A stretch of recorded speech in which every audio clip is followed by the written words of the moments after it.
Terkait dengan laga Timnas Indonesia menghadapi Filipina yang akan berlangsung nanti malam, kita sudah terhubung dengan pengamat sepak bola Binder Singh. Selamat sore, Bung Binder. Selamat sore. Baik, terima kasih telah meluangkan waktu bergabung bersama kami di Berita Satu Sore.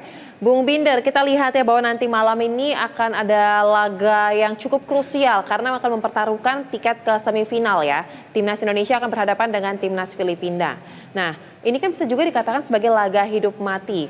Menurut Anda, bagaimana peluang Timnas untuk menghadapi laga nanti malam, Bung Binder?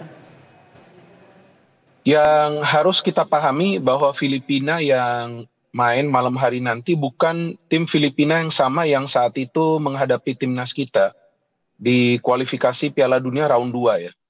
Kan timnas kita mengalahkan Filipina 2-0 kan pada saat itu di GBK kan.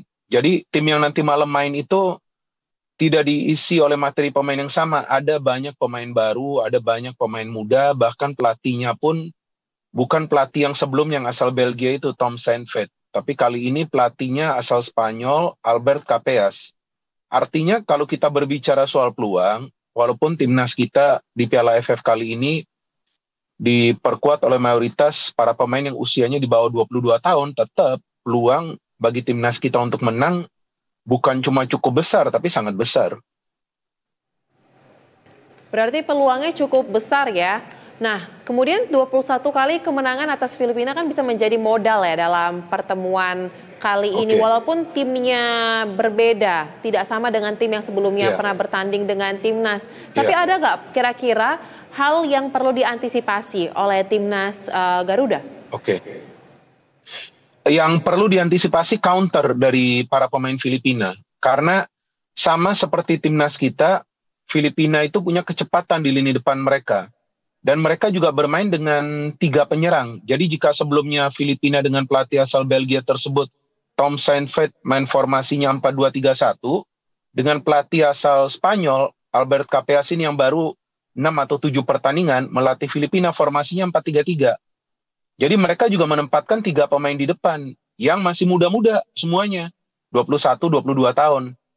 Siapapun itu yang mereka mainkan di depan itu pemain-pemain muda, karena kan mereka juga lagi coba untuk membentuk tim yang baru ya, tim yang diisi oleh lebih banyak pemain muda. Dan beberapa pemain mereka itu juga bermain di luar Filipina, ada yang bermain di Thailand, ada yang bermain di Amerika, ada yang juga bermain di Malaysia. Jadi kekuatan mereka itu dari segi counter attack, dan mereka punya kecepatan di depan.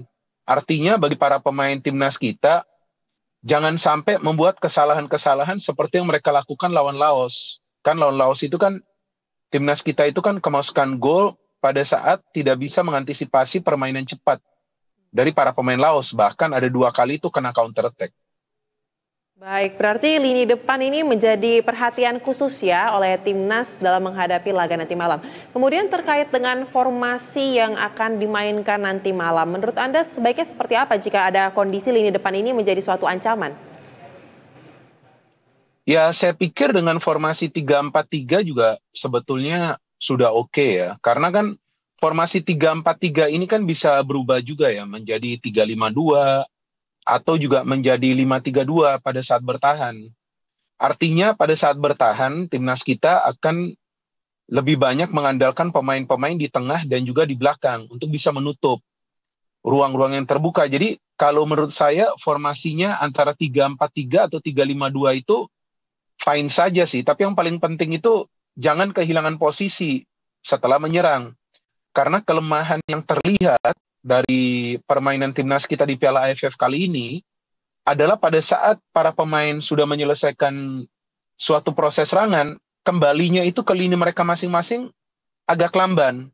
Kecuali lawan Vietnam. Karena lawan Vietnam kan memang bertahan total ya. Jadi memang tidak banyak ruang yang terbuka. Tapi lawan Myanmar dan lawan Laos itu kelihatan pada saat menyelesaikan suatu proses serangan, kembali ke posisi semula itu agak lamban. Itulah yang dimanfaatkan oleh Myanmar, yang mereka bisa menciptakan banyak peluang, bahkan oleh Laos yang sampai mereka mencetak 3 gol. Jadi transisi negatifnya itu yang harus diperhatikan. Formasi 3-4-3 dan 3-5-2 sebetulnya sudah oke. Baik.